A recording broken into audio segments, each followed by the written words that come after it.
Hai, أتعرفون أين نحن أهلا بكم المقطع 17. december Isabella Markelasar. Somun ølbingen til landet ud, kan jeg jo da. Isabella, vi har lavet småkage i dag. Hele dagen. Og vi har lavet sådan noget kugler, vi har lavet boller. Ja, og alt muligt. Ja.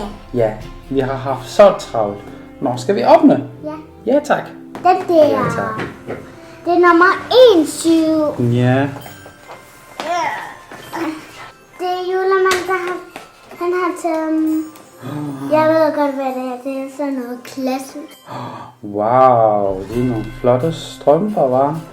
2 forskellige farver. En, der er blå, og en, der er lyserød.